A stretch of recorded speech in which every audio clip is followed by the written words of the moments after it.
Good evening, and welcome to the regular meeting of the Council of the City of Long Beach, held Tuesday, May 2nd, 2023 at 7 p.m. We'll have a roll call. Councilmember Posterly is absent. Councilmember Lester. Councilmember McGinnis. Present. Vice President Treston. Here. President Bendo. Present. Let the record indicate the presence of Acting City Manager Ron Walsh and Corporation Counsel Dennis Cohen. We'll now have a salute to the flag. I'm going to ask our new Corp Counsel to lead us.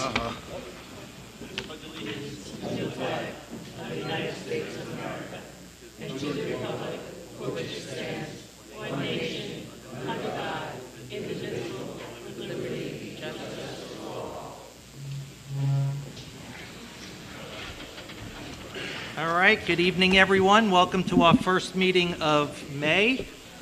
And we will start with our city manager's report.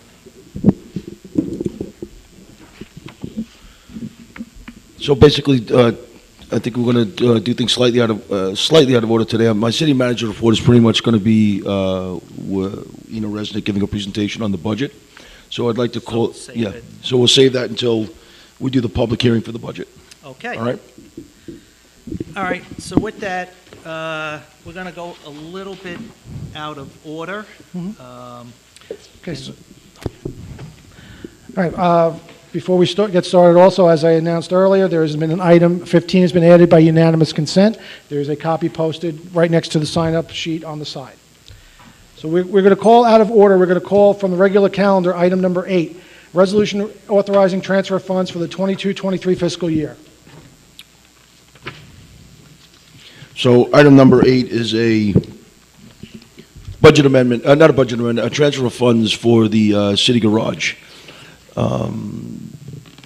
City Garage has about $256,000 worth of expenses, $150,000 of which is for fuel and another $106,000 for repairs on vehicles that we need to do a transfer of funds to cover. At this point in time during the year, we don't need a particular resolution necessarily to actually do this transfer, but in order, we decided that for the point of transparency and to make sure that the council is fully informed as well as the public, we wanted to hold and allow the council to understand the way this happened. Last year during the budget process, the garage had asked for about $925,000 in their maintenance line, and that was reduced to about $700,000, which is one of the lines that actually came up short this year. And additionally, there is a considerable amount of shortfall with regard to fuel of about $150,000. And there's an evaluation going on right now to see if it's strictly tied to whether or not that is a per unit difference, meaning the cost per gallon of diesel and the cost per gallon of gasoline, or if our usage has also gone up, and that evaluation will be given to the council when it's complete. But at this time, I'd like to ask Dave and Greg to come up to the microphone to see if there's any questions that the council in specific would like to have answered, as well as Joe. Joe's the overall boss of these two gentlemen. Before we start, I just wanted to mention, to Ron's point, as far as the vehicle repair line, it's called the 5449 line. They had asked for $925,000. They were budgeted only for $700,000, and their expenses were actually $806,000. So it was $106,000 over their $700,000 allocation for the year. If they would have been given the $925,000 that they asked for originally, we actually would have been under budget by approximately $100,000. That's for the 5449 line. As far as the fuel, I believe they asked for $600,000 in fuel and received $600,000 in fuel for their budget. But the actual cost was, I believe, $750,000 for fuel. That's correct. Correct. So one of the things that we're going to be doing to look at this moving forward is we're going to be installing in the next probably 6 months, we're going to be putting in the fuel management system, which is basically a way to monitor the fleet's usage. Right now, it's kind of done, I would say, archaically. We have to do, everything's written in by hand with a clipboard when we go to fill up a vehicle. We're going to be actually changing that, so we'll have actual readings of what the fuel usage is.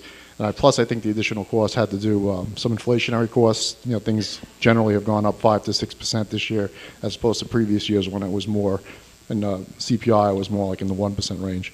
But if you have any questions, I'm here, Dave's here, Greg's here. We welcome your questions. Thank you. Also, just to give the council a little bit more information with regard to the gas buoy system.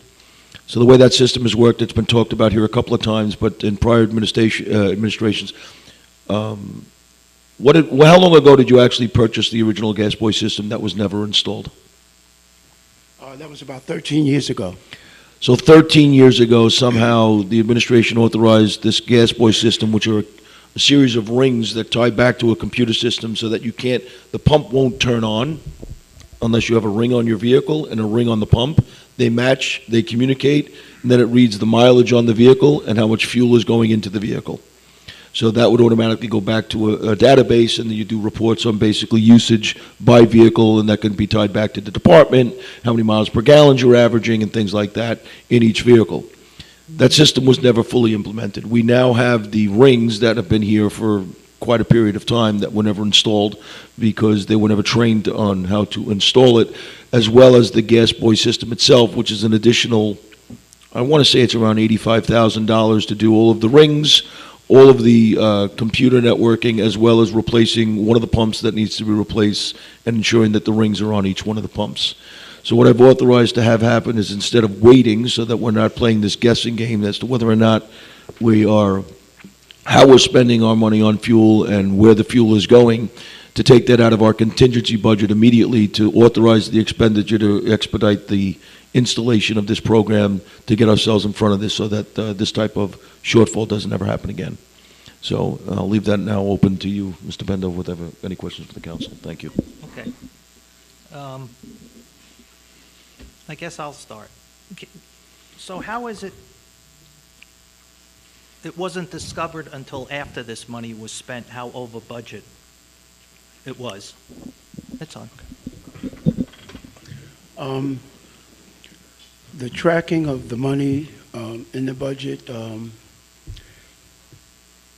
was a misstep on our part. Since then, I've already started working to implement tracking of the fuel.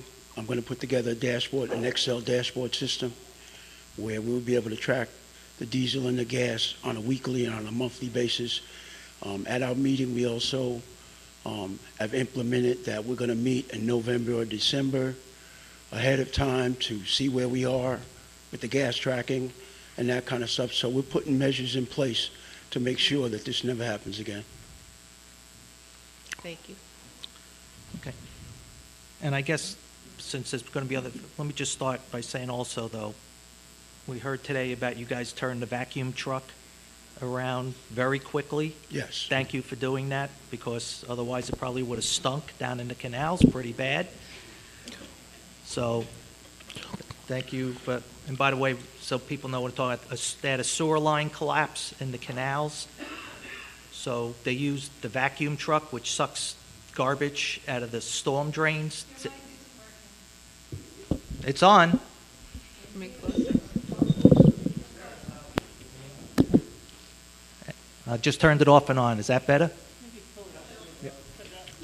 I don't know. Usually I've got a big mouth. Everyone hears me. So anyway, they use this, well, I'm yelling, but they use this vacuum truck to suck up the sewage from the broken sewer pipe, and the truck went down. The vacuum truck broke, and they turned it around in a day, so otherwise it would have stunk pretty bad down in the canals. So Just to add to that a little bit, at around 8:30 this morning, I got a call. I would say it was a panic call, right, Joe? That was a panic call this morning. Yeah, that our vacuum truck. That was definitely a panic Yeah. call this morning, and I appreciate you Yeah. reaching out to Nassau County yeah. to assist us. So just so the public knows that this morning at around 8:34 exactly, my phone rang and Joe gave me a heads up that our vac truck had gone down, and that if we didn't have something in place within the next several hours, sewage would have started backing up in some of the homes down on Doyle Street, and it would have gotten worse and worse and worse. So I got on the phone and called the county commissioner of DPW, Ken Arnold, who very quickly got on the phone call with the deputy county executive, who then authorized us to get their vacuum truck to come down here and keep us from having sewage backing up into people's houses. In the meantime, I guess 5 minutes after I talked to Joe, he was in the garage talking to Dave, and they got the vac truck brought over there, and they took apart the vac truck, which is a very unclean job, and they wound up finding what the problem was with the switch. They fixed a particular switch, got that back up and operational, and now we have people with clean houses instead of smelly toilets. So really good work. We appreciate that. Okay. Any questions from the other council members on this? Royce, leaning. Dave, right now we have 1 or 2 vacuum trucks. We have two. The other one is out being repaired. And what's the matter with that one? The tanks are rotted out. Some of the vacuum hoses collapsed. So they are, it's out of Jack Doheny. I'm sorry, what? It's out of Jack Doheny. That's the vendor. Back the company that does the major repairs.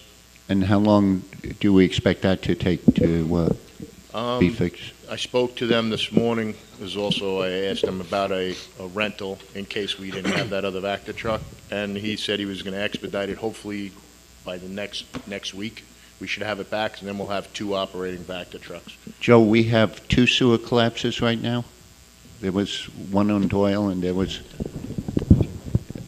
On Franklin, between Fulton and Pine, we had a sewer collapse, and our sanitary sewer department was able to actually repair it yesterday, so that's good news. It's actually complete. They took care of that. Now we have one on Curly Street. It's right in front of 30 Curly Street, and we have to replace approximately 40 linear feet of pipe. The good news is I spoke to Thomas Novelli Contracting. They're going to actually be there, I think, Thursday or Friday of this week. So it's going to be a lot shorter than I anticipated to actually do a repair on that line. So we're only going to have to do, what we do is basically at like 9 in the morning and 9 at night, which is like the peak flow times. When does it yes. The most amount of poop is in the system. We basically go there and we draw down the whole system with the Vector truck is what we do. So that's at 9 and 9. So we have to do that until we do undertake the permanent repair, which is... So right now, do we still have the Nassau truck? No, we didn't need it at all. Oh, we didn't We never needed it. Yeah, no, thank God.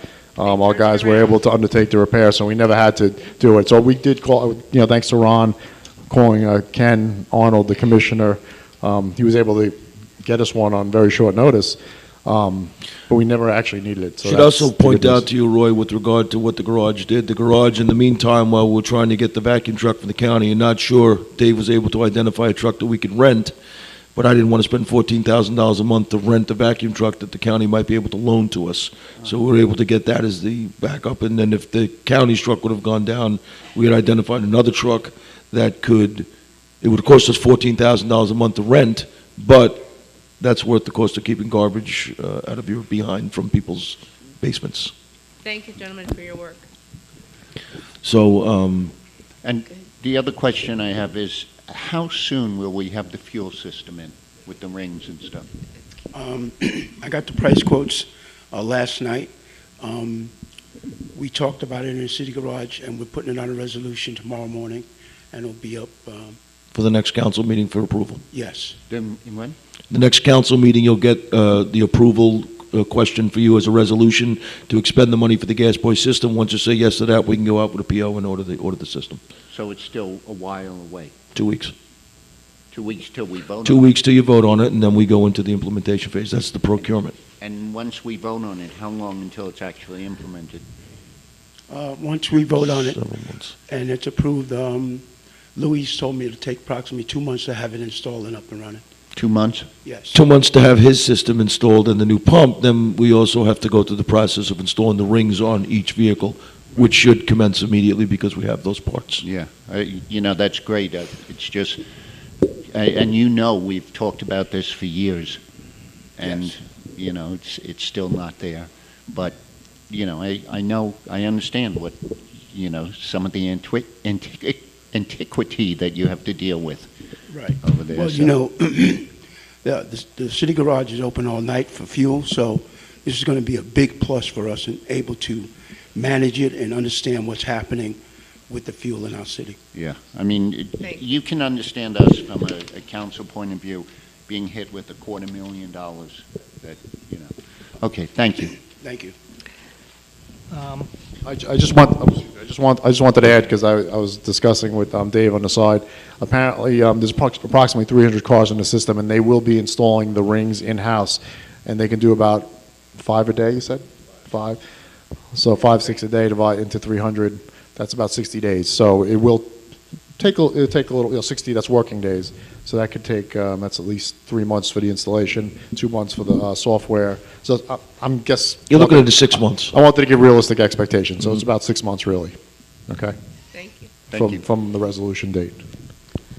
I guess this is more a city manager question. Can you tell us what controls are being put in place to Sure. make sure this doesn't happen again? So as this became identified to myself and to the comptroller, we called a meeting, and we actually met yesterday with the garage. We found out about this on Friday. So we met with them on Monday, and we discussed, we walked through the operations and how things are done. So starting this month and going forward every month, there'll be a complete analysis of the total number of repairs done on each vehicle. So that all ties into the new software that they have out in the garage. So finally, they're at the point where every vehicle, when it comes in, the vehicle repair, the cost of the actual items necessary, the equipment or whatever it is, repair parts that need to go into the vehicle, and the number of hours that are actually spent on each vehicle go into the system, so there can be a complete evaluation done on each vehicle each month to see what vehicles are coming in for what repairs, which then can turn into an evaluation of identifying vehicles that are costing more money than they're worth to keep in the fleet and then need replacement. So that's the point we want to get to. Do we want to, if a vehicle's costing us $20,000 a year to keep on the road and we can buy a new vehicle for $50,000, it doesn't make sense to buy a new vehicle every 3 years when your vehicles last 5 to 7. So you start doing those types of evaluation. So that'll be coming. They're also doing a monthly report back on our usage as to our fuel consumption, as well as the cost that we're paying for the fuel as it's going forward, so we know where we are with regard to fuel. There's also an evaluation being done with regard to overtime in the garage and looking at the scheduling for the summer and a projection of where we have to be with regard to weekends and the overtime on the weekends. And that has to balance out next to the 2 mechanics that have been hired. We've increased the number of mechanics in the garage from 7 to 9, which increased our productivity, but it also should come with a correlating reduction in overtime expenses. So in order to keep, and our productivity actually should go up with a reduction in our overtime expenses. So all those evaluations are in the process of being put together right now with Ina, myself, and the 2 gentlemen here from the garage. We'll be getting monthly reports on those things, and we're going bi-weekly at some point in time in the future when we get the reports narrowed down in our system to see exactly, there's a lot of reporting functionality in the new software. So as we walk through the reporting functionality and see how we want to design each report, once we get those honed in, we should have this much tighter. When Scott was talking about coming in with regard to meeting in November, December, is what I believe he meant to say, at least what my direction was to him, and mine and Nina was, that November, December, we're going to be able to project out exactly how much money we have for the remainder of the year to go through July and whether or not we are on target. If we're not on target in November or December, we will make adjustments to the manner in which we're spending money in the garage so that we can come in on budget. All right. I have a question or comment. Hello, gentlemen. Nice to see you here instead of at the garage. I just want to say this was sort of felt like a punch in the gut. So at this point in the, late in the fiscal year. So things happen, but it's how you deal with it is the most important thing at this point. So I'd love to see all the teams and all the departments, if we can rally together and sharpen our pencils and lower this number a little bit before I vote to move money from contingency. Thank you. All right, any more questions from the council members? I'd like to just finish up on one other thing for the council to know. During the meeting, that myself and Ina had with Scott and Greg and Joe. It was very clearly expressed that the operational failure here is not only unnoticed, but the late timing of telling us that we were going to be short is the biggest problem. And I don't think I have to explain to them again, but I'll let the council know, and for the purposes of the public to know, with regard to financial responsibility, that anytime we're going to come up short, or we think we're going to come up short, the earlier we know that, the easier it's going to be for us to do proper planning and make adjustments in how we're spending our money. Coming in May, telling us we're 256 short was way too late in the game, and that's been expressed, and the gentlemen have taken full responsibility for it. And I guess it's just worth noting, we are not letting them spend money that we don't have. This is not changing the budget. We made them take this from elsewhere in the city budget. Mhm.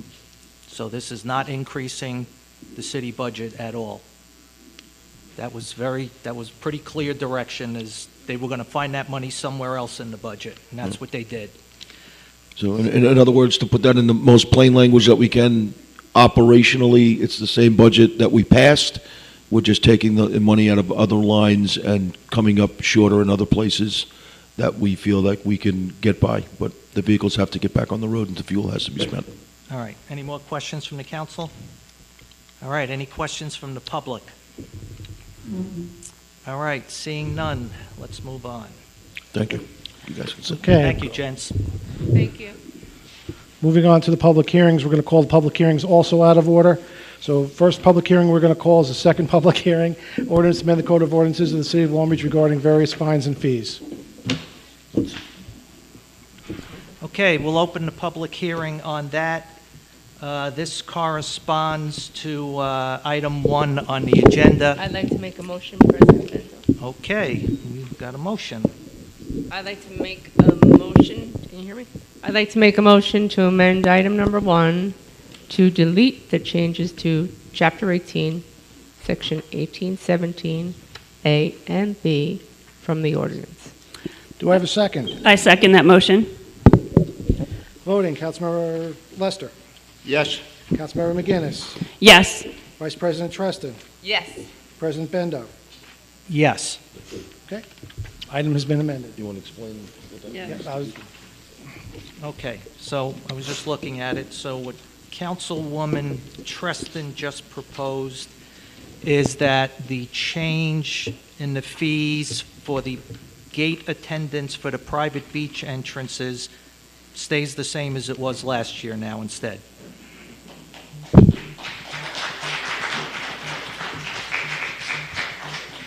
All right, so I'll open the public hearing on this, and are there any questions from the council on this item? Yes, I'm not sure if it's Ron or Ina.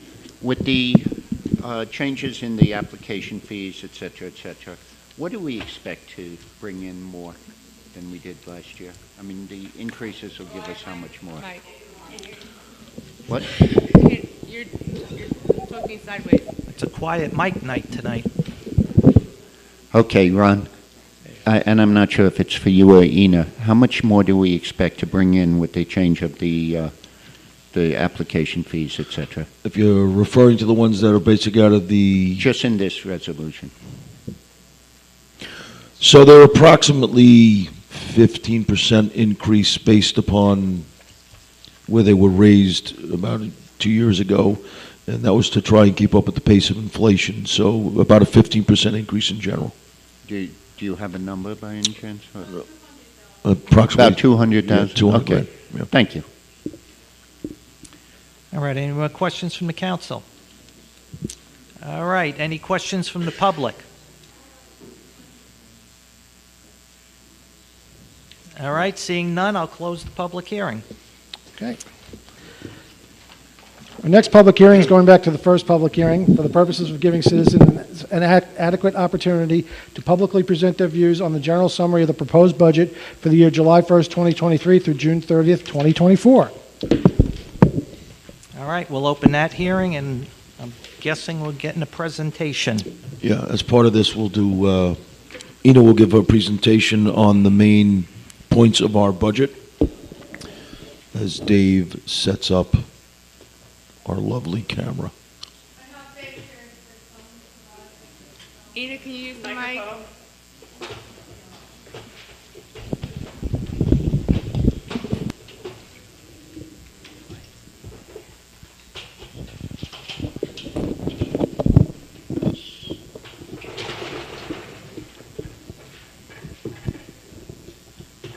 We got to do something.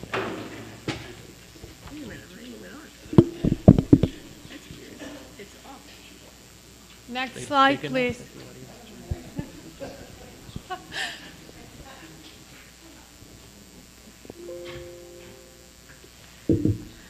Good evening. I'm Ina Raznik. I'm a city controller, and I've assisted our acting city manager in developing this year budget and next year budget.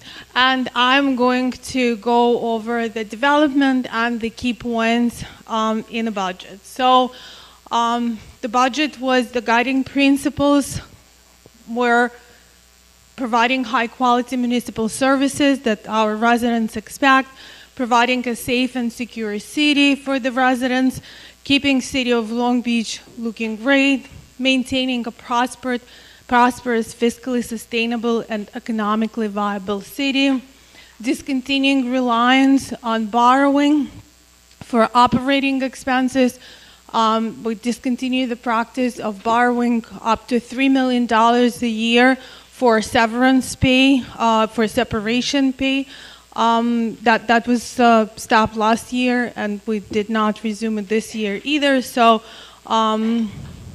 that's great. Also restoring city's general fund balance to comply with the fund balance policy and GFIA recommendations. Next slide, please. City demonstrated significant improvement in its budget development and management of expenses, and that's how we were able to grow our unassigned fund balance. Improvement had resulted in New York Office of State Control, New York State Office of the State Controller, taking us off the list of the most financially stressed municipalities, cities in the state. In 2019, our score was 85, and the higher is bad. So the higher the score, the worse the financial condition is. So we were number one of all the cities in the state, and this year they took us off the list altogether. Our score is 21.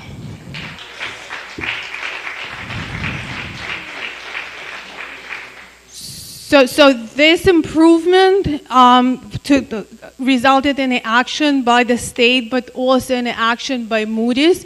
Moody's had given us assigned us a score of Baa2 with a positive outlook. What that means to us, it's like your personal credit scores. The better the score, the lower the interest rate that you pay. Our interest expense on the future borrowing on the bonds and bond anticipation notes will go down. Next slide, please.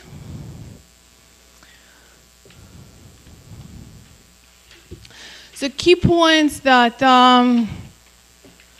in this budget, actually there is one key point that sort of makes everything else fade in a comparison, right? So this is the year that we're starting to pay for the Haberman settlement.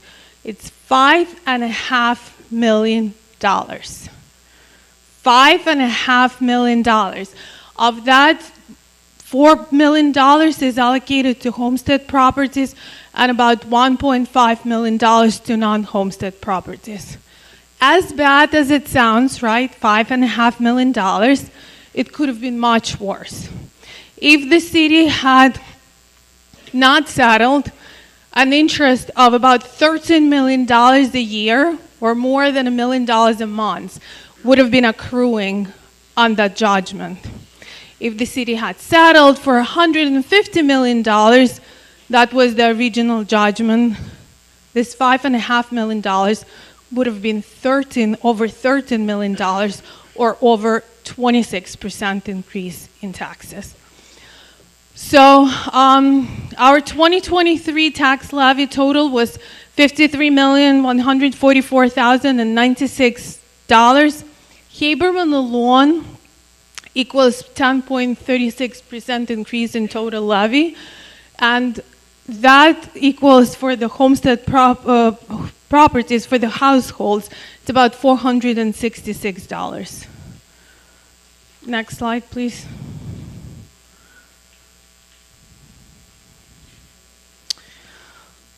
So increase in levy due to increase in operating expenses is $1.2 million. The city's operating expenses, they grow from year to year. We have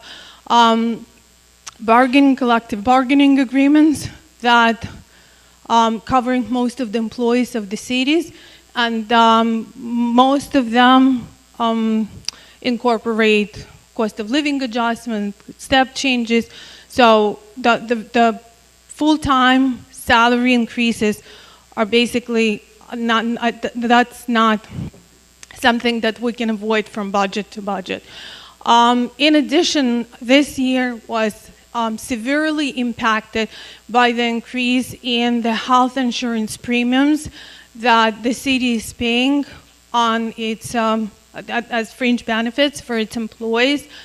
Premiums increased by 16%. And they were over $11 million. The total for the health insurance was over $11 million. You will see later on that it increased by almost $2 million, just the health insurance. I think maybe questions later. You'll be able to ask questions during the Q&A portion. Okay, so when calculating what can we raise the taxes by to stay under the cap, right? That's an important number. So that's $1,249,147, or 2%, 2.06%. We are better by almost $1,000 than that, which means would we have to pierce the tax cap? If it wouldn't be for Haberman, no. Can we avoid and fund Haberman from anywhere else? We really can. So we would have to, the city will have to pierce the tax cap, and Haberman payment alone will represent 10% of the tax increase. For homestead, an 11.37% increase for non-homestead. The number I gave a couple of slides before, it's $466 per household. Next slide, please. Just for Haberman alone. So this is some graphs that show a couple of things, like the one on the left compared to the one in the middle shows the allocation between the homestead versus non-homestead. And you can see that it's pretty consistent from year to year. Some years it shifts, but not from 23 to 24. So 27% comes from the commercial properties, and 73% comes from the homestead properties. Allocation of increase between Haberman payment and operations. That graph visually presents how much we raise taxes for operations versus how much for Haberman. The little gray piece of the on the top of the graph, that's operations, and the purple portion is all Haberman, which is 4 times as much as we're increasing it for operations. The table underneath the graphs is basically what we use to prepare those charts. Next slide. Thank you. Okay, so our budget is balanced. There is no appropriation of the fund balance, and there is no borrowing for operating costs. Property tax revenue increase is proposed at 12.39% for the homestead. It's $574 in total. Sales tax revenues remain on a strong recovery trajectory. We are budgeting for about $1 million more in sales taxes for 2024 compared to 2023. And that's based on the actual receipts. We receive sales taxes from both county and state directly. And this was analyzed towards the middle of March, and we were on a track to increase the revenue by $1 million, sales tax revenue by $1 million.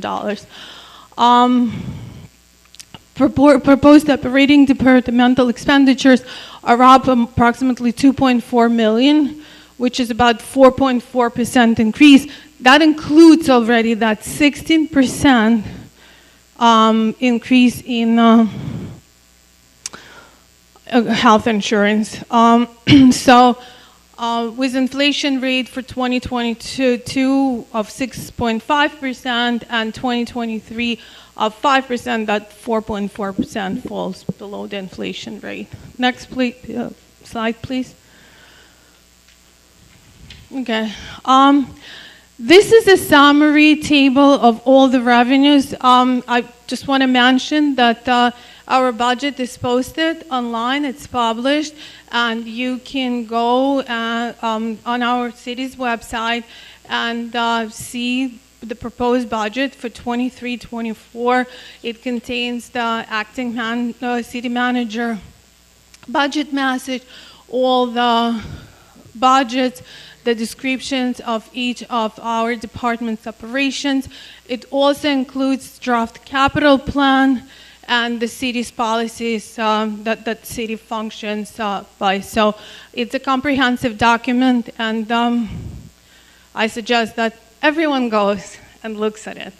So as you could see, what it shows the summarized revenues by category, summary categories. It shows 2023 adopted, 24 proposed, increase or decrease from year to year, that increase or decrease in percentages, and the last column on the right, I want to make sure that it does not throw anyone off. What it shows the percentage of the total budget that specific category represents. So out of the total budget of 100%, property taxes cover 58%. We are, the city of Long Beach, a little bit unique in that respect because a lot of municipalities have a much larger portion of their revenues derived from the property taxes. Next page, please. Same thing, only in color. It's a chart that shows whatever the table on the previous slide. So you could see that property taxes, that purple color, and that's 58%. Our second largest source of revenues is departmental income at 18%. So departmental income, it's beach revenues. It's all the revenues that we collect for the ice arena, for recreation center, for all the different programs that city runs. Yeah. So, and then other than real property tax items represent 1%, and non-property tax items are 7%. So also significant, the three most significant, the four most significant categories in our budget are property, real property taxes, sales taxes, departmental income, and state aid. Next slide, please. Okay. This one talks about the expenses, so it shows how expenses increase from year to year. Government services went, so governmental services, it's everything that we do here. Everything, the police, fire, parks, sanitation, it's all governmental services. That increased by $2.4 million. Employee benefits went up by $1.1 million. And you would ask me, wait a second, you just said $2 million. Something doesn't work here. Well, it does work. Our Social Security expense for this year went down by about $750,000. It's FICA. So what happened was we were allowed not to pay FICA when COVID started and defer it. So we had to pay what we deferred in 2020, we had to pay in 2021. The fiscal year that it was deferred in was 2021. So we had to pay half of it in 2022 and half of it in 2023. So basically our 22 and 23 FICA expense was artificially, if you wish, higher than normal because we didn't have any money to continue during COVID and had to postpone those payments. So net of those two things, our employee benefits went up by $1.1 million. Interfund transfers. What are interfund transfers? Those are the transfers from the general fund to the debt service fund to fund debt payment and also to risk retention fund to cover our workers' compensation insurance as well as Haberman settlement and other settlements. The graph under it shows where the money goes. So 56% of it goes into the government service related. Next slide, please. This is a summary of each department's expenses, same format as it was for the revenues, the department name, adopted 23, proposed 24, increase or decrease from year, increase, that same increase or decrease only stated in percentages, and the percentage that specific department's expense represents of the total city expenses. You will see some departments went up, some down, but I'd just like to point out here, maybe 1, 2, 3, 4, 5 from the bottom, unallocated insurance. Unallocated insurance expense increased by almost $400,000. And that is because the policies are much more expensive to purchase. It's due to the climate changes, weather in the events. Our premiums that we're paying on the property insurance are based on the experience of the insurance companies across the east coast of the United States. And there were some significant weather events that are driving this cost up.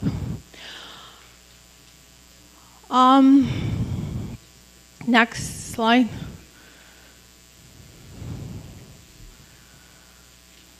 Okay, so here you see community college chargeback basically stayed the same. We paid, city pays to the colleges other than Nassau Community College, what's called capital chargebacks. If a resident of the city attends a community college outside of the Nassau County, there is a state law where we're required to pay whatever that home county contributed to that other than Nassau County community college operations in terms of the capital expense.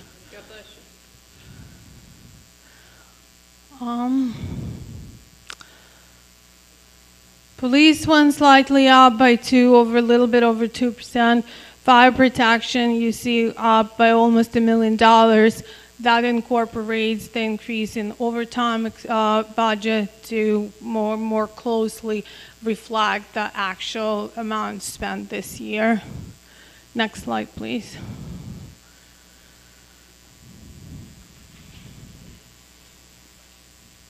This is not really material, nothing to see here. No, but you could actually see this in detail, that document that I was referring to that's published online.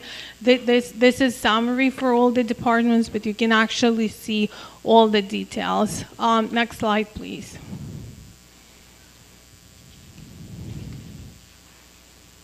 Okay. So here you see the employee benefits. I went through that already. The hospital and medical insurance went from $12.5 million to $14.4 million, of which just health insurance is up by $2 million. And Social Security payments are projected to be down by $726,000. Next slide, please. Interfund transfer risk for risk retention fund. So we would have been transferring much more to the risk retention fund if it wouldn't be for some work that was done on a capital projects that was done actually last year. City's administration went through all capital projects and identified those where funds were borrowed but not all spent, and we were able to utilize that in payment of debt. So I think that's the last slide. Well, almost. That's the same thing, only in color. Pie chart. So is that the last slide? No, that's not the last slide. I know there is one more. This is the last slide. Okay, this is the last slide, and it shows from year to year how our budget is increasing. So you could see that for the most categories, it stayed pretty much flat. Slight increase in over $1 million in public safety, and then really significant increase in interfund transfers, and that's your Haberman of $5.5 million. And that was the last slide.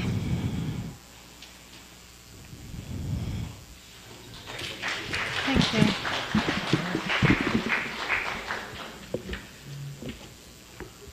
All right, thank you, Ina. I guess any questions from well, I'll let Roy come back up here because he doesn't like being away from the microphone. President Bendo, could you explain the budget process for the rest of the next few weeks and what's been going on since April 10th when we received the budget while Roy is walking up here? Well, so we get the budget. We've been having public budget meetings to go through the budget. Tonight, you get the first of two meetings for the public to provide their input. Now that the budget is in the council's hands, we can make changes to the budget. And if we vote to implement those changes, they become the rule. You know, they become what the budget is. So that's called an errata sheet. And typically, there is one each year. And so that's kind of where we are right now. We're in the middle of the process now. We're going to start getting your input tonight and at the next city council meeting as well. And the council will deliberate if we want to make changes to the budget.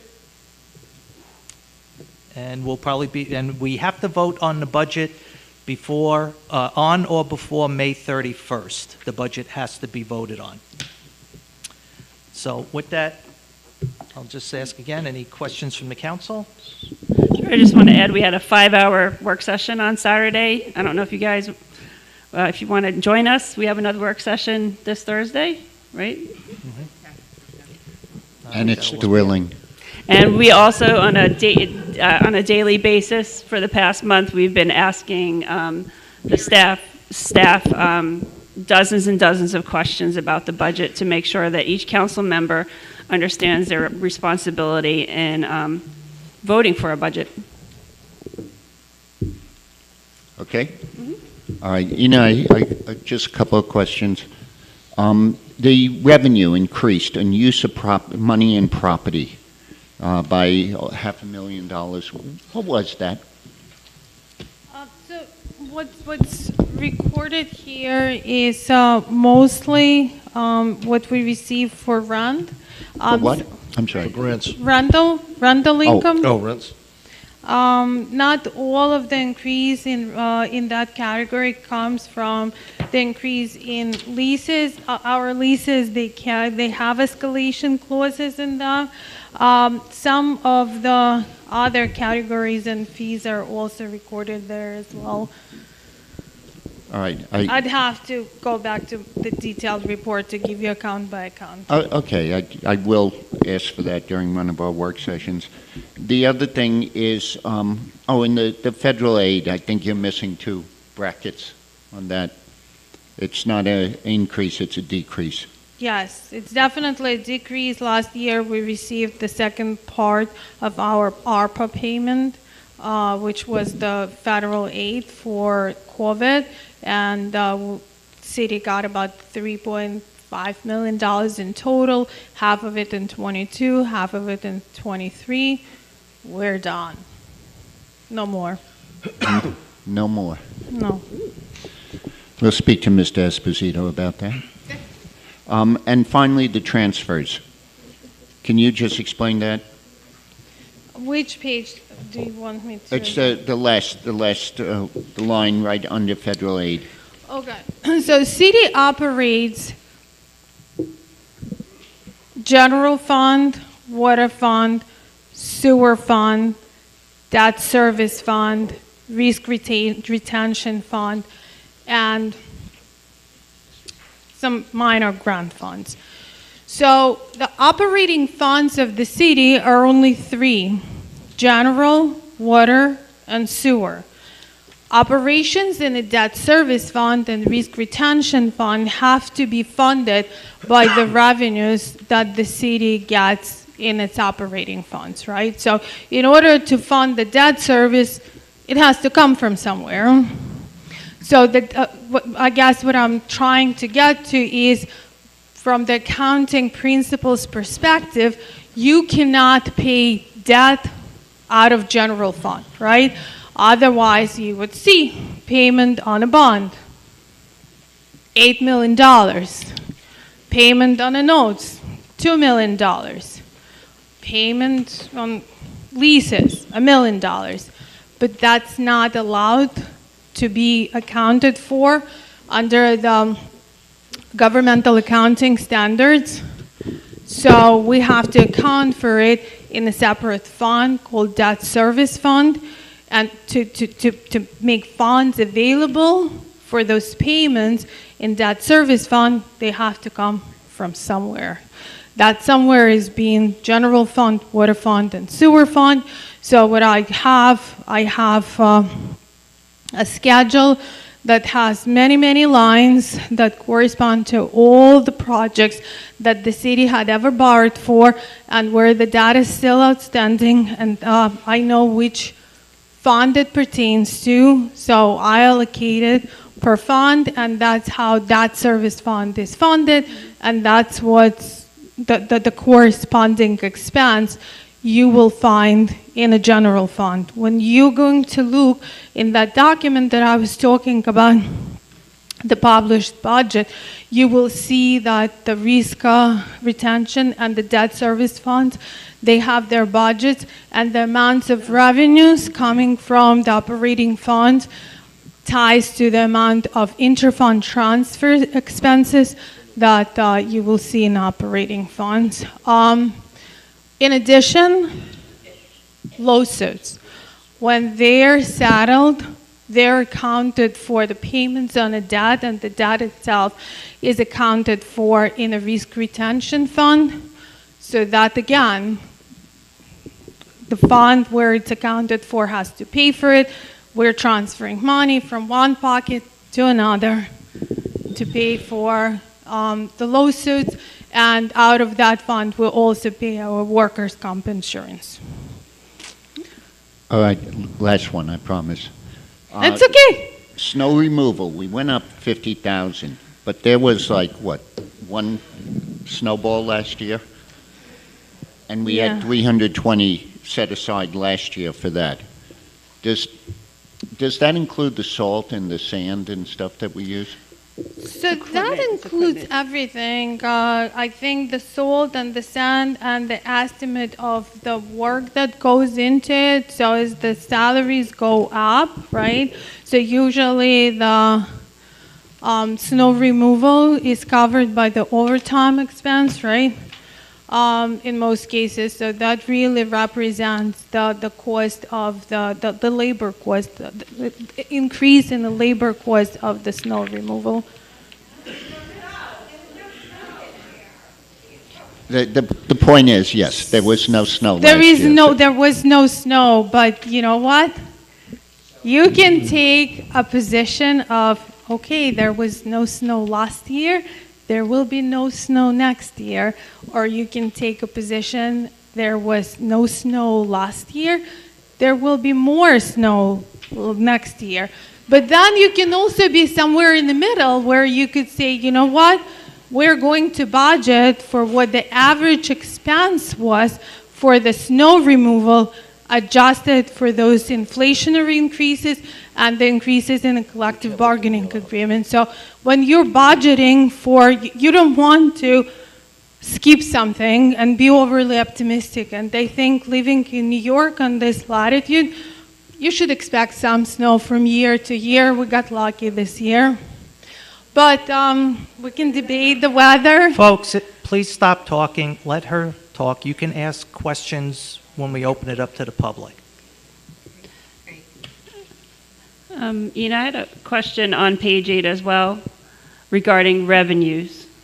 Fines and forfeitures went down over $100,000 in the proposed budget versus the 2023 adopted budget. What is behind that? So that has to do with the fact that city had a couple of amnesties, ticket amnesties in 2023.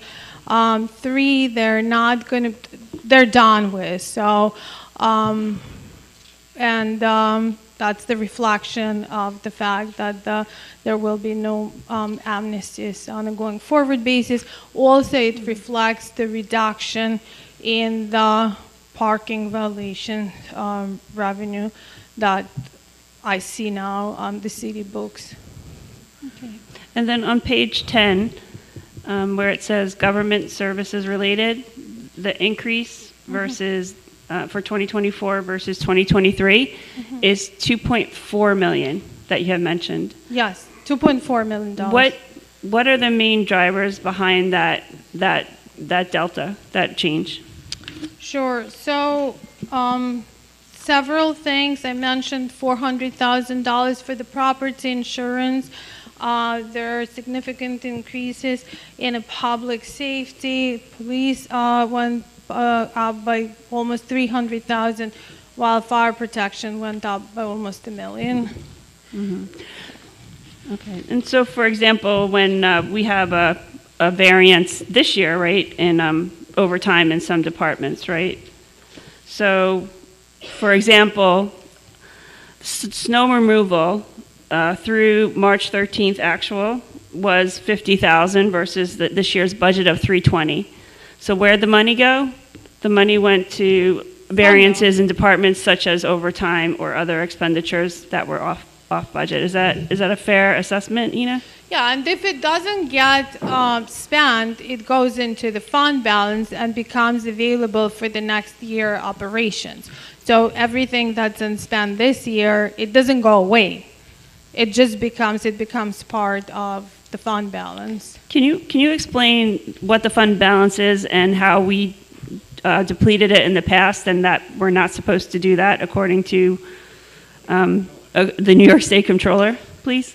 So, yeah, I can talk accounting, or I can simply try to say, describe it as your savings account, right? So if you are budgeting responsibly for your household expenses, you have some money reserved for unexpected events in life. I don't know, that would be a loss of a job,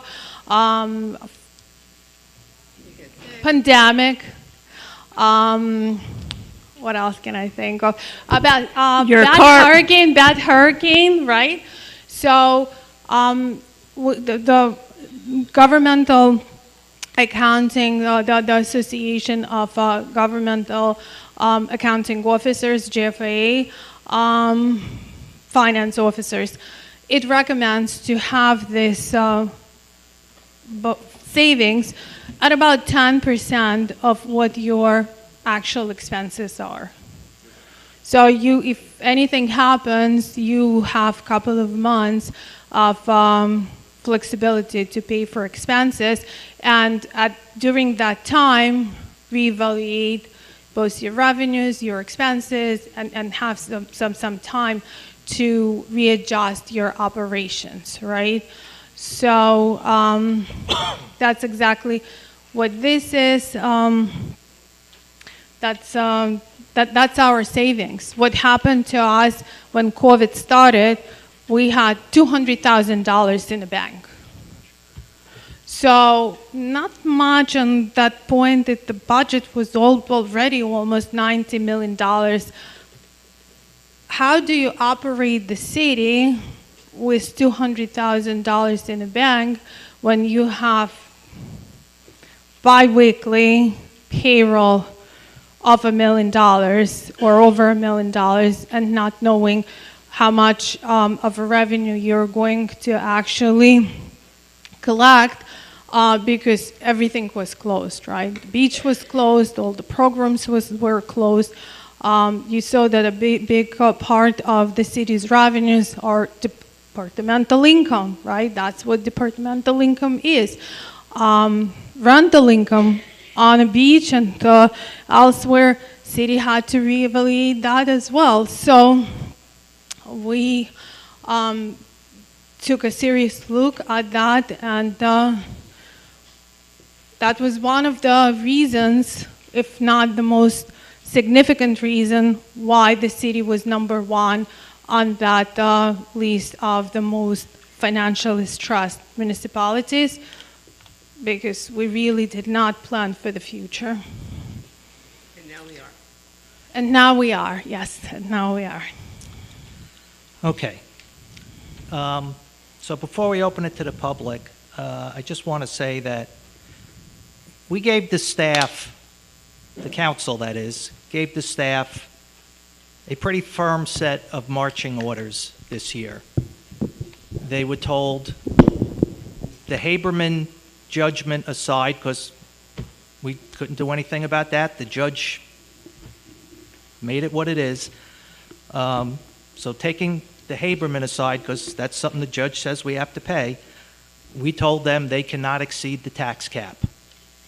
And in a year where inflation was running between 6% and 8%, and there's contractual raises that people get, whether we like it or not, there are big expenses we have no say in, such as health insurance and things that are given to us. We're told what they cost by the state or insurance companies or entities. They really had to sharpen their pencil and worked very, very hard to stay within the tax cap. And considering, like I said, what inflation was this year, and like everyone else, the city has to deal with inflation too on its purchases and things like that. I think the staff does deserve some credit for doing what they did to stay at the tax cap. So with that, I'm going to open it up to public comment. So would anybody like to comment? Gentleman here.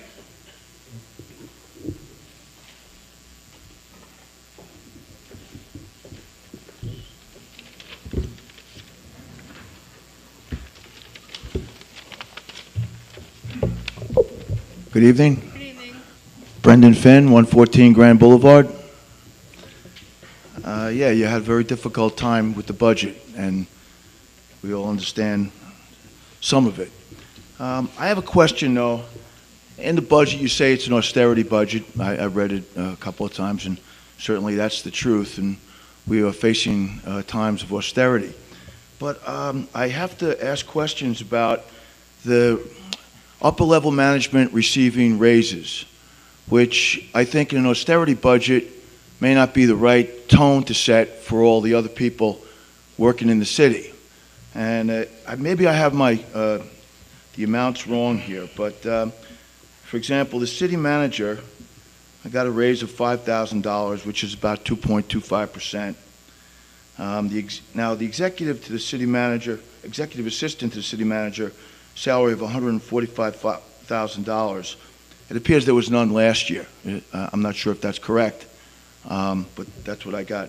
The city controller, salary of $203,000, a raise of $4,000, which is 2%, 2.2. Corporation counsel, and I hope I have this wrong, but I may not, $203,000, which is a raise of 23%. Do I have it right that it used to be $165,000? It was a different corporate counsel. Different corporate counsel, somebody with much less experience. When you hire attorneys, you hire experience, unfortunately. I don't know about 23% worth, but we'll see, huh? And the deputy corporation counsel raised at $10,000, 7%. I don't understand the deputy controller, which appears to, I don't understand that one, jump from $100,000 to $140,000. I don't have the budget in front of me, but you may have it there. And it goes down, directors, city fleet services, 5% increase, city clerk, 5.4% increase. And the city manager has received, and I hope I have this wrong again, a 26.4% increase in salary since the budget of 2021, from $178,000 to $225,000. If the city was really doing great, I could see that. But as you say, this is an austerity budget, but I think it's important for the management, upper-level management, to set the tone that we all have to tighten our belts, and it hurts to do that. But how else are we going to get it done if we don't see it from the top going down? I mean, you can't. You have contractual issues with rank and file people that you're obligated to deal with, and then we have people who don't have contracts and they're not getting raises. Hopefully, retroactively, they will get something. Believe me, I know what it's like to get no raises for a couple of years, and it's not good. But I think that it's important that the city council sets the tone with upper-level management, who I think would want to tighten their belts. Okay, thank you. Maybe you can answer those questions, but that's the way I feel.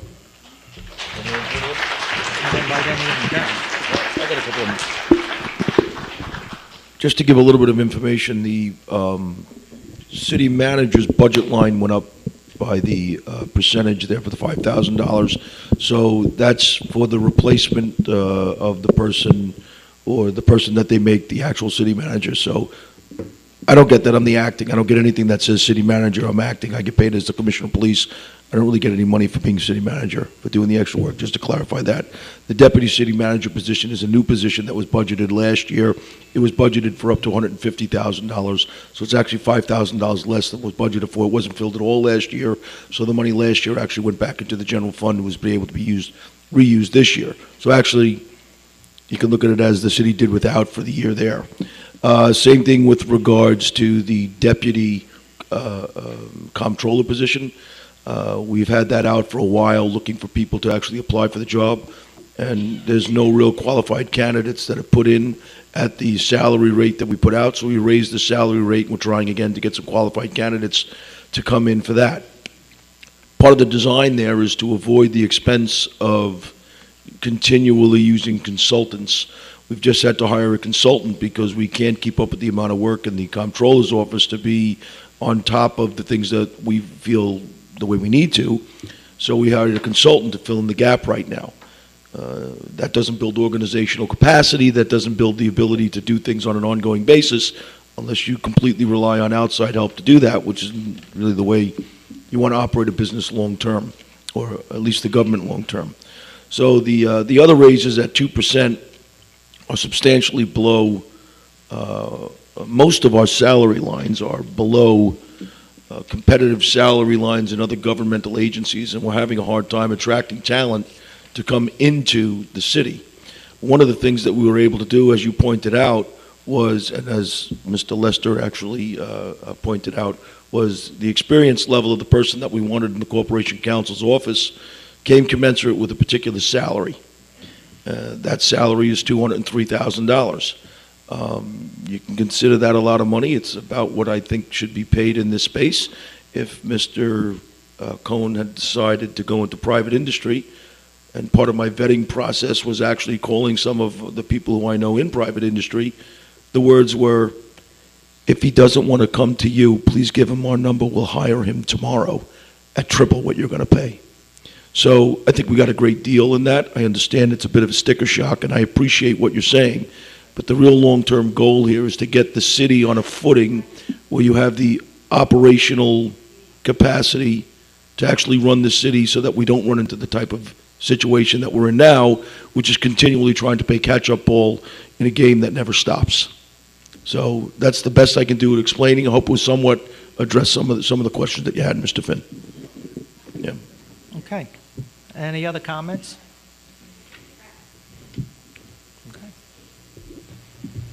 Hill Crescent, 666 Shore Road. I just have a question. Does the city... Just pull the mic down if you wouldn't mind. Thanks. All right. Does the city employ a certified public accounting firm? And if they do, does the city get an annual financial certified statement every year? Yeah, we do. And specifically, Ina, you want to address that? Hi, how are you? You should have come here last meeting. We had two partners from the CPA firm, independent accountants. They're called Bonadia. They're one of the bigger firms, actually, nationally. And they did a presentation on the city's financial statements. That presentation and all the financial statements that they issue is also published on the city's website. And if you have any questions, you're more than welcome to either email or call my office, and I'll give you any additional information you need on that. But yeah, they present actually twice a year, once when they're done with the audit with the results, and once when during the planning process, when they present their audit plan to the city council.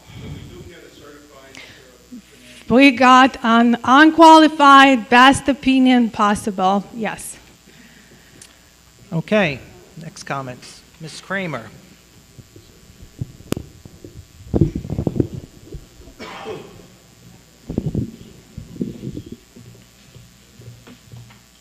Hi, Christina Kramer, East Broadway, Long Beach.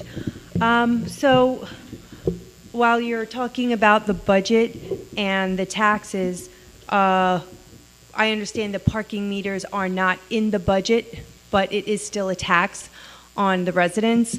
And I'm still wondering why we can't give the residents resident stickers instead of taxing the residents even more than 13%.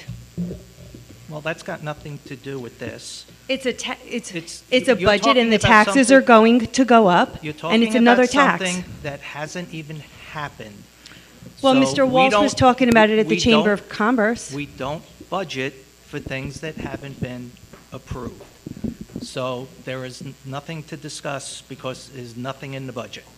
Okay, and then my other question is, do we go to other health companies, insurance companies? Do we bid for that stuff? Do people, are we getting the best rates for, I understand everybody needs to have health benefits and insurance, but I'm just curious about that. Sure. I'll try to answer that. So, as I said, we're covered, majority of our workforce is covered by the collective bargaining agreements. Those collective bargaining agreements prescribe certain insurance levels in those agreements. So insurance that the city purchases is the state insurance. We get it from the state directly, and that's what most municipalities and counties and villages get. We can't review it right now because we cannot. That would be breaking a collective bargaining agreement to go to a different insurance company.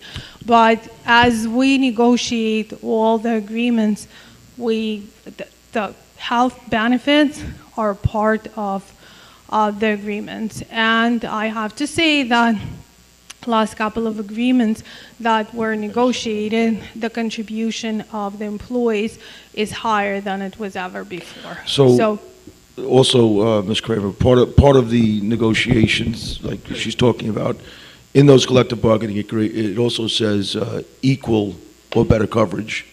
And if we find something of equal or better coverage, 9 days ago, we received an email from a company that was saying that we're going to save us 20% on the premiums of But it wouldn't be better coverage. No, it was 20% on the premiums, and they said equal coverage with the same company is what they said. So I said, sounds a little bit too good to be true, probably is. So what I did is I sent it down to our corporation counsel's office and to our insurance, Maureen in our insurance area, and she called, got a look at the quote that they were talking about. Yeah, and it quadrupled the copays, and the union is not going to agree to quadrupling their copays, so it wasn't something that we could pursue. One of the things that our corporation counsel's office did about 6 weeks ago was work with our workers' compensation insurance. So we were able to lock in for 2 more years our workers' compensation, but reduce our premiums by $65,000 if we're willing to lock that in. So we said bird in hand is better than none. We don't know if it's going to go down. We don't know if it's going to go up. We certainly know we got down $65,000 in our premiums. So we locked that in for 2 more years. I think I signed that 5 weeks ago. So it's something that's continuously looked at, because the other thing that we did also is we're working in the membership of our unions slowly starting to pay towards their insurance premiums. So new members of the PBA, for instance, in the first 5 years don't pay anything, and after that they start paying a percentage of their premium. Eventually, everyone in the PBA is going to wind up paying for their insurance premium. So as time goes on, our insurance costs will start to balance against the amount of money that our membership is paying. So it's all part of the collective bargaining process, which can be rather challenging at times. That all makes sense. I just have to ask. No, that's no problem. Yeah. And then, there's a lot of firefighter overtime. Yes. I understand it's standard practice there to call in sick and have another buddy come in and do overtime, and they rotate that process. Is there a lot of oversight, and can we lower the firefighters' overtime? Right. So the overtime in the fire department really isn't a matter of people calling in sick at this point. It's really a matter of covering our ambulances with firefighters, because there's not enough paramedics, which is also subject to collective bargaining. We have collective bargaining sessions that have started up again, and I think we're meeting with them in another 3 or 4 days, and we have 4 sessions already scheduled to go out to try and come to some sort of resolution with that. I can't really discuss what's talked about off the bargaining table. It's against the law, but I can tell you that the city is keenly aware of the overtime expenses, and here's the risk. I've tried to explain this before. We could do something that is against the contract, right? We could say, okay, from now on, we're not going to man the ambulance with the firefighters. We're going to hire people from the outside and come in at a lower rate of pay. You could do that. You get away with that for several months until you wind up in front of an administrative law judge, right, in front of an arbitrator. And then the arbitrator says, not only were you not allowed to do that, but you purposely broke the collective bargaining agreement. So now, not only did you pay these people, but every hour that you covered with those people, you now have to pay overtime to the people that were entitled to it, and they didn't have to work it.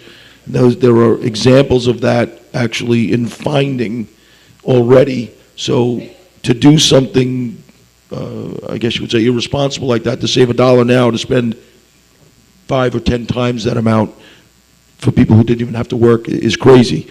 We fully hear every complaint, and it's not something that is sitting lightly here or nothing's being done. We have outside counsel, We have hired a new corporation counsel with a lot of labor experience, and we are aggressively going after trying to come up with a resolution for that. I know it looks and feels as if we're doing nothing. We're not doing nothing. Well, that's good to hear, because no firefighter should be having $200,000 in overtime. I agree with you. And then the last statement, with no disrespect, Mr. Walsh. Yes. The police commissioner. But some's coming, I know it. Something's coming, it is.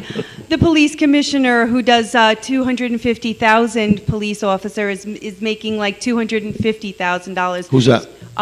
In New York City. She's paid $320,000. Right, and you have 35,000 under yours. I'm not disputing you. I'm just saying you're not making a low salary in comparison to the rest of the I'm United the lowest States. paid police chief or commissioner in Nassau County. Other than that, no, you're right. Okay. Well, thank you for your time. Yeah.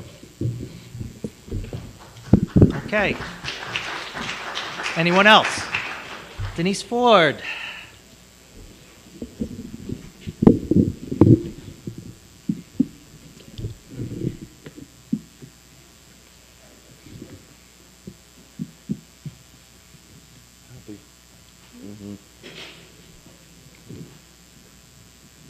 Good evening. Denise Ford. I'm just going to bounce around because going through your book and I had a lot of notes, okay? First of all, I guess my first question would be, how much is the total amount that we have spent and we budget for outside counsel and all the consultants that the city has hired?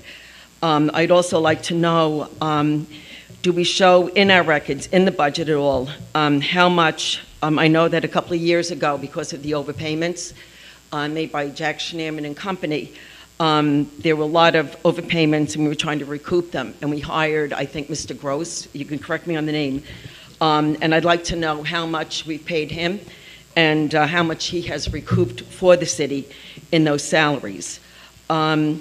I also, I guess I'm going to jump around, I'm sorry, Ina, but I'd like to know on the $370,000 that we budgeted for snowfalls, how many snowfalls does that cover in the city? Is that for 10, 5, or 1? All right? Let me just see. Okay.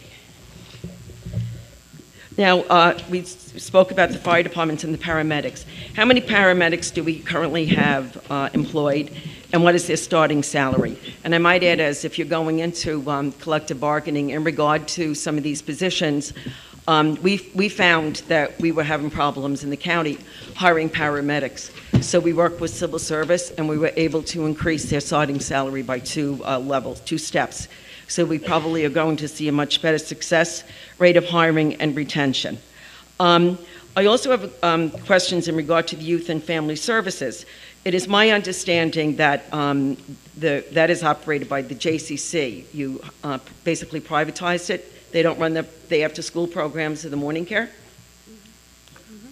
They run the after-school Only morning, early but- childhood is. Right, that's All early the childhood, other not youth and programs family. are run out of youth and family Okay, so services. that's, because then it doesn't seem like there's a lot of revenue coming in from that, going through this. I may be reading this wrong. So if that could be addressed at some point, I would appreciate it. I'm also. Denise, when we did you write these down somewhere so we can get, because I I'll- do want to get you all your I'll answers. email us. I I'll can, send you I can some. answer No, some I of them know. for you now, so it'll give you some information, but yeah, I'd like to get them all from you. I warned you that I'm actually Okay. going, jumping around. All right, so then. Okay, with the bus. Okay, the businesses you have on in, I guess the proposed budget, of the general fund. You talk about business and occupation fee for $537,000, and I was wondering what that is. Also, I guess, when we talk about tax increases, one of the offsets that we can have, when we talk about sales tax, property taxes, and whatever, other ways that we can offset cost is by getting grants. But according to your budget here, line A0027, economic development grants, there is 0, and there is no, there doesn't seem to be any number that would, how much we would be, you anticipate to get. And then also, we also have to pay for people who are delinquent on their taxes. So I'd like to know if all businesses are up to date with paying their taxes, and how much is outstanding by both commercial and residential. Okay, so your time's up. Can you email us these and we'll get you, because you're just Sure. rattling off a long list and you're not going to get it done. And then I'll send it to you. All Yeah, right. And then send it and we'll get you answers. At the next budget hearing, Sure. we'll be able to still make comments and Absolutely. make sure that, I okay. can answer the very last one, very easy. There is nothing outstanding after the year is done. All outstanding taxes and related water, sewer, sanitation charges unpaid to the city are sold at the tax liens.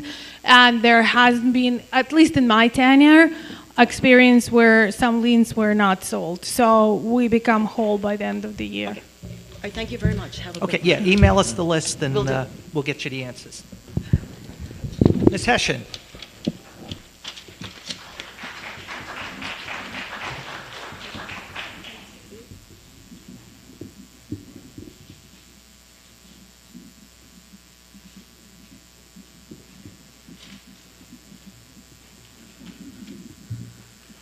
Eileen Hessian, Long Beach. Because I come to all of these meetings, I very often have residents ask me questions. So I just want you to verify that I am saying the right thing. Since Haberman is the biggest increase in this budget, one of the things, I think it was started about 30 years ago, is that right? 1989, if I'm correct. And that past administration since then just kicked it down the road and ignored it. And during those years, the interest kept adding up until the interest became more than the principal. That's correct. This administration decided to do something, at which point we owed about $150 million, and you negotiated it down to $75 million. Is that right? That is right. So in other words, if past administrators had done their job, things would be better, right? Yeah, but that's certainly. the past. And if this administration didn't do anything, just continued kicking it down the road, things would be worse, get worse. Is that right?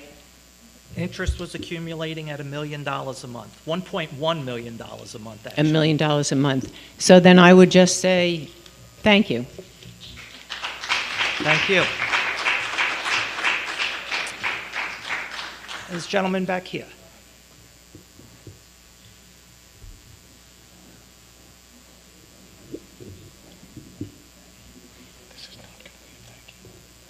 Hi, guys. Hello.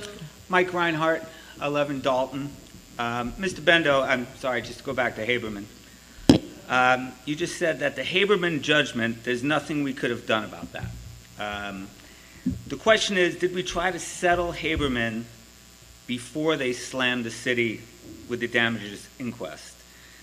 Could it have been easier to settle at less expense to the city if the amount was uncertain and before we paid the hundreds of thousands, if not millions, in expert witness fees and legal fees? His lawsuit originally asked for $75 million. The judge gave him $130 million. Now settling it at 75 and giving him two 15-story towers, I don't know if that's a great deal. You had ample opportunity to negotiate a better deal, but refused to pay a mediator when you could have, and you did not negotiate before the judgment came down. Okay, so A, this really doesn't have anything to do with the budget, but if you want to talk about it. So you're talking about stuff that happened before this administration was here. I can't speak to why previous administrations did what they did. Had they done their jobs, we might not be in this situation right now. So I can't speak for what they did. All I can do is to speak to what we inherited and what we did to fix it. Now, if you think $150 million is a better deal than 75, you use different math than me. Well, no, so, you know, we got half of the judgment negotiated down. As you heard earlier, had we not done that, the tax increase would have been 26% because the payments would have been $13 million a year. I guess my question was, during the proceedings, was there an opportunity to settle before the judge came down with that? I can't answer that. We weren't here. Right. So you'd have to ask the Sorry, previous administration. I thought you were here. No, at no, that no. point. That was the previous administration. The So other- if there was an opportunity, I can't speak to that. Maybe they'd still be here. Yeah. The other thing that you should know is this judgment came down against this city in 2015. And the game of cat and mouse continued. And that was because the Corporation Council didn't file an answer to a motion. It just was left unanswered. So we got a default judgment. There was attempts at trying to overturn that default judgment, while each month interest kept on building. And it got to the point where you have to do something to sit down and stop the bleeding or you die, right? I mean, if you're bleeding out, you got to do something. That's bleeding out. For a city of $100 million budget to be increasing its deficit by an additional $1.1 million every month, you're not going to survive for very long. It just won't happen. That's over 2% a month, right? So it gets crazy, I right? completely understand that, sir. Right. I was just trying to get Yeah. clarification No, no, on no. the timing and the... Please don't take it as an attack. There's a lot of misinformation out there, and a lot of information out there that makes it look like the people sitting up here, somehow created the mess. And it's getting old for people to hear, oh, Haberman, Haberman, Haberman. But the buck finally stopped at the desk here. It had to stop. It was actually $159 million, I believe, at the time that they actually signed on the dotted line to get it to $75 million. And while that is an exorbitant amount of money, it's a hell of a lot better than $159 million. And that was the point that we had reached. And the prospects of fighting it, according to our outside attorneys and our inside counsel, were anything could happen, but it's probably not going to go in your favor. So stop the bleeding. And that's what happened. And Haberman actually said he had no intention of bankrupting the city and signed a deal with us that worked for him and stopped the bleeding. That's the best I could do. And there are, I don't know, I would say 40 banker boxes downstairs filled with just the Haberman case. So this is not something that can be synopsized in a 2-minute conversation like that. It doesn't work like that. It's the best I can do for you. Okay, thank you. Thank you. Okay, thank you. There he is, Mr. Paganini himself.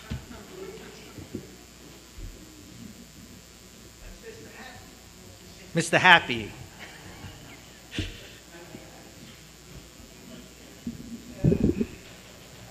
Who was at our work session this Saturday.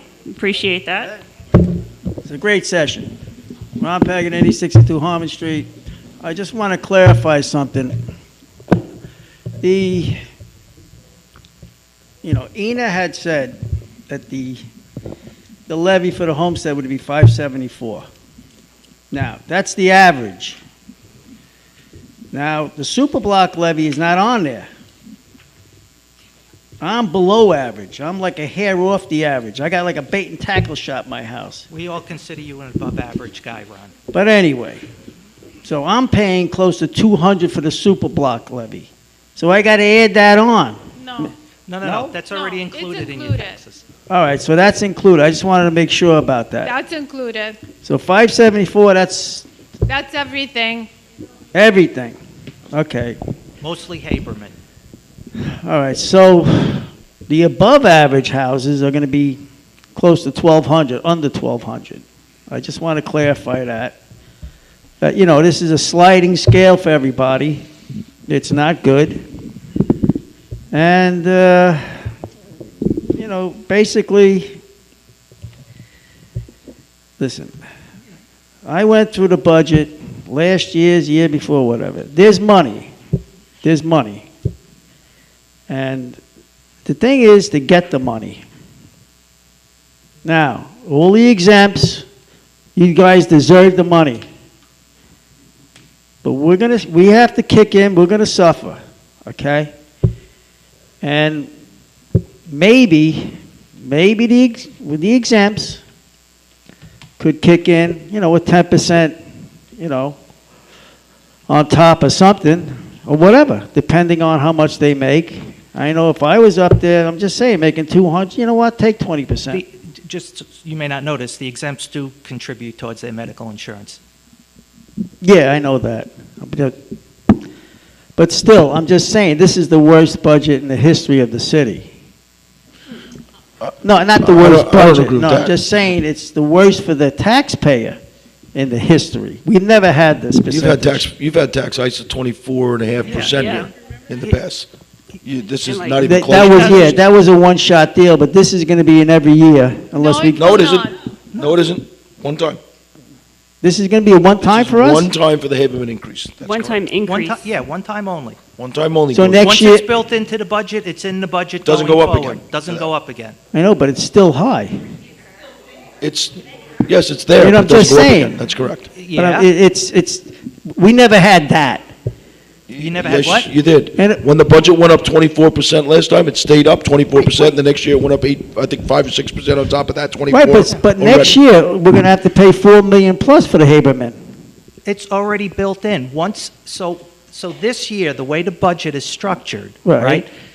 The amount that has to be paid to Haberman from this point forward, if So this the- budget passes, Oh, boy. right, Wait. it will be in the budget going forward for the entire time it has to be paid off. There will not have to be any additional Haberman money added to the budget But going forward. But this is not a levy like the super block levy? Or this is built into the city budget? It's built, so super block levy, that also is built into the city budget. Whatever stories you got about the super block levy, I don't know, I was not here, but that is a part of the city budget. I guess what the story was with the super block that, hey, we incurred this about 15, right? $1 million of an expense. We financed it through the bond. We're going to show it to you as a separate item on your tax bill, and when we're done paying for it in 15 years, your taxes are going to go down by whatever you're paying for the super block. Guess what? Same thing with the Haberman. The only thing is we did it for 30 years because it would not be affordable to do it for 15. Well, that's- So after we're done with paying for the Haberman, I'll be dead. I'll be dead too, but it's going to be off the bill. So that's Well, you know what? You woke me up, but it's a lot of money. And this is a proposed budget. You got to, listen, you have to knock this thing down some more. Everybody's got to give. You know, it's like playing, high school hardball or major leagues. It ain't over till it's over. Well, if I was up there, I'd be throwing 99 miles an hour. Yes, I mean, sir. really, people are going to run. It's not your fault. I'm not saying you guys are doing the best you can, but try a little harder. Maybe we can knock it down in half. I hope. It's possible. All right, Mr. Hodge.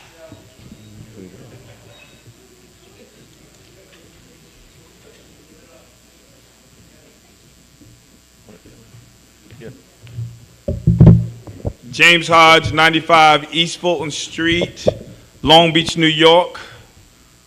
From Nevada to Maple, from the bay to the ocean in our great city.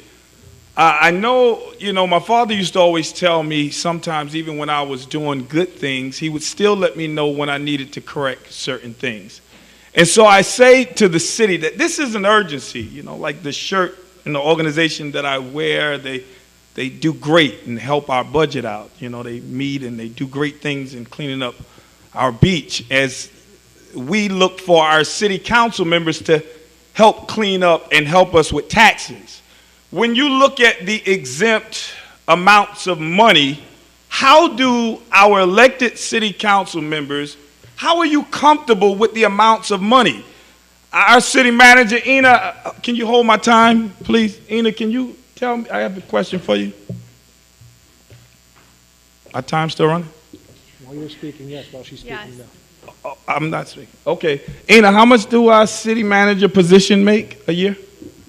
The acting city manager? What is the city manager's The position? city manager position, the reason, you know, the devil is in the detail. The city manager position is budgeted at $225,000.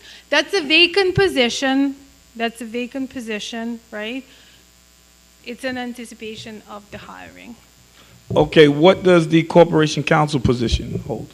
The corporation amount. council, it was just discussed. You heard it, 203,000, right? Okay, so I don't want to hear about the devil. I don't like the devil, but the thing about it is that these positions, and it's not about the persons here, but you as city council members, these positions. First of all, you guys live in Long Beach. You pay the taxes.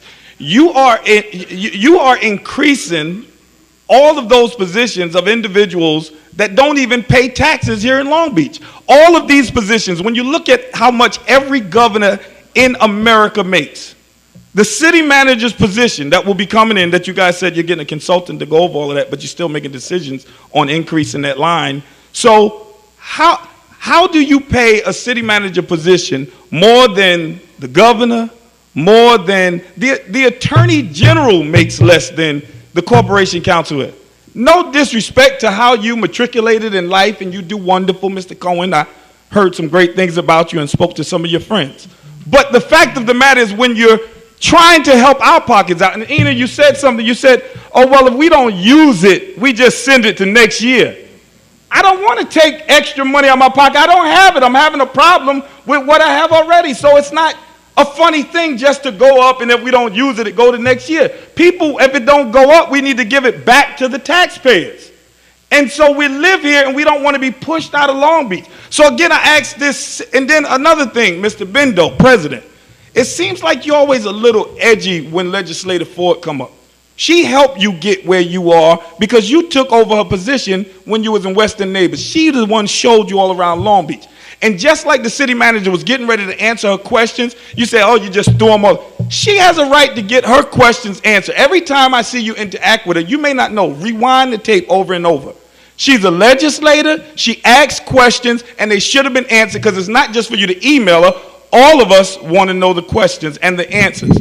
So again, let us cut some of the exempt salaries down, find good people for those positions, and lower the salaries and help our tax dollars. Okay.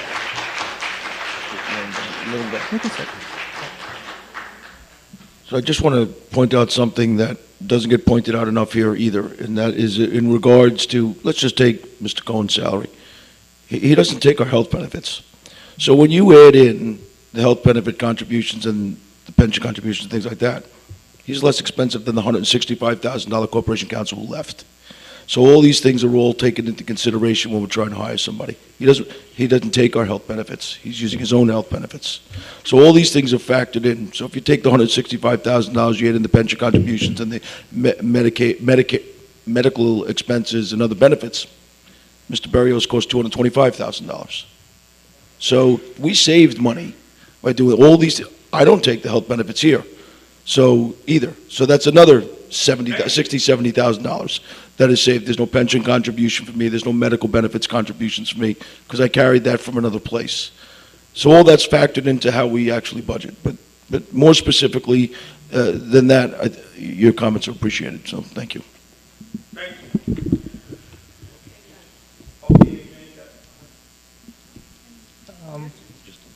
Sorry, the economic development money or the urban renewal money, is that in the budget? Is urban development money in the budget that comes from Stop and Shop property? Where is that money? Urban development is a grant. It's not. It does not belong in an operating fund. You hear from time to time the city council votes on the budgets for the urban development. Currently, there are a couple of years of urban development budgets that are going to be presented for the vote for this city council. All right, we just don't know where it goes. Okay. What do you mean? Ina, have the conversation offline because the time was up. After the meeting. Go to the side of the room. Okay. I'm just going to add one additional comment. for example, the comparison with the Attorney General. The Attorney General is an elected position. The salary is set by the state. And there's also a little bit of you get what you pay for. So we had a corporation counsel that was 7 years out of law school and had no practical experience other than working at the city of Long Beach.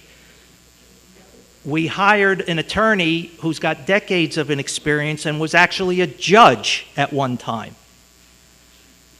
If we could not have to outsource one case because of the experience of our attorney, we're going to save that salary difference in spades. So you get what you pay for. You can come up now. Yes, thank you. Yeah. Jennifer Sarafin, 107 Neptune Boulevard. Two things. When did you find out about the Haberman settlement, and when did you announce it? Because you keep saying it's not when you were on the council. What do you mean by that? You mean the judge's ruling? Yeah. When First in 2015. It was made in 2015. So you were, when you were running or when you were on? None of us were on the council in 2015. So you announced, so you knew about it when you were running, right? Everybody knew about it. Okay, so, but then when did you announce the settlement? I'm not sure. Okay. You mean the settlement for the $75 million? When did you announce that the case was going on? The case has been going on The case since has been going on 1989. since the late 80s. Okay, and then I have another question too. You keep talking about this judge, this lawyer. If you look it up, he's one of the highest paid in any municipality. What lawyer? The lawyer that we hired, this Cohen guy. He's right there. Yeah. Oh, You mean hi. this guy? Hi. Okay. Yeah. Hi. But you are one of the highest paid in any municipality in Nassau County. So they're making it like it's not like you weren't in a competitive salary. So it is competitive what you're paying him. It's interesting, I remember these budget sessions 12 years ago. There was actually nobody in the audience. Does anybody remember that? That's irrelevant. Our taxes are going up 13% now. Wait. It's very relevant. So the thing is, I was in the audience and I was really ticked off because it was all apathy. And the city managers didn't answer questions and the council didn't answer questions. There was no such thing as a work session until President Bendo instituted it when he came on the council. And I think and I really appreciate that everyone's here. And I understand the frustration. And the thing is, what I would suggest, or what I'm trying to impart, is that, like Ms. Kramer, every question you asked tonight, I've already asked the staff. Drives me nuts. Day in, day out, I torture them. 7 days a week. But that's my job. That's my job. The reason the five of us, the elected officials, are up here is because before we were up here, we were doing what you were doing. Yeah. I was coming to city council meetings for years and doing exactly what you're doing right now, asking the council tough questions, why are you doing this, why are you doing that? And when they wouldn't fix it, we finally got pissed off enough that we said, if they're not going to do it, we will, and we ran for office. Okay, I get that. So I get that, but so I'm still asking the question. So if there's a 13% budget increase, I'm gonna say it again, there shouldn't be a raise. I'm sorry. It's not a budget increase of 13%. It's actually a 2.06% budget increase. It's a tax levy increase. There's a big difference. The taxes are still going up. But I'm just correcting what you're saying. It's a 2.0% operating budget increase. That's the percentage that the expenses inside the city went up. The tax levy is going up because of a settlement. How much are our taxes going up? The tax levy, How much are about our taxes 13%. going You up? are right. The taxes, it doesn't matter. I don't care the reason. You're How much are right. the It's taxes coming out going of up? all our pockets. You're absolutely right. There's no sugarcoating this. But that Haberman thing, that was the judge. That wasn't anything the city did. Well, actually, I can't say that. It was something maybe the city did years Maybe, ago. But all I know is that when my company is doing, whether you guys are doing less poorly than they were 10 years ago, we don't take a raise. That's all I'm going to say. We don't get a raise. That's just how it is. I'm sorry. I get it. It sucks. We don't take a pay cut, but we don't take a raise. That's it. I'm entitled to say that. You are, absolutely you are. Okay, anyone else? And you can see why previous councils didn't want to go through this judgment, right? Didn't want to have to go through the settlement exactly for this reason. To realize that people in the past didn't stand up for what was right, and now we all have to pay, and for the next 30 years. So maybe I can add a little bit to the exempt salaries. No? Okay. All right, anyone else? All right, then I'm going to close the hearing and move on to the next one. It's going to remain open for the next. Oh, I'm sorry. Yes. Apologize, it remains open because we're going to continue it at the next meeting. To Mr. Hodges' point, we will be answering all of Ms. Ford's questions at the next meeting. When she emails them to us, we'll reread the questions and the answers, and we'll do this again at the next meeting. So, John. All right. John, at this point, I'd like to move for a short executive session. Do that now before the last item. I don't want to wait till the last item. Okay. All right. Your second? Yeah. All right. I need a Dave? reason for the executive session. Oh, yeah, you have to state a reason. Oh, to discuss a legal matter. A legal matter. To meet with the attorney? Okay. Hang on one second. So the motion on the floor is what, Mr. Frazier? Hold on. Okay, I have a motion on the floor to enter into executive session for advice of counsel. Second. Voting, Councilmember Lester. Yes. Councilmember McGinnis. Yes. Vice President Treston. Yes. President Bendo. yes. Okay, we are All right. in executive session for the folks that are streaming at home. I am going to end this stream, and I will put up another stream that will be titled City Council Meeting 5/2/23 Part 2, and we should resume within the next 15 minutes.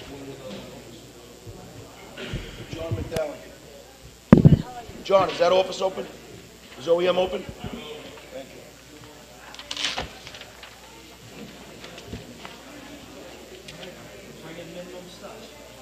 You gotta watch the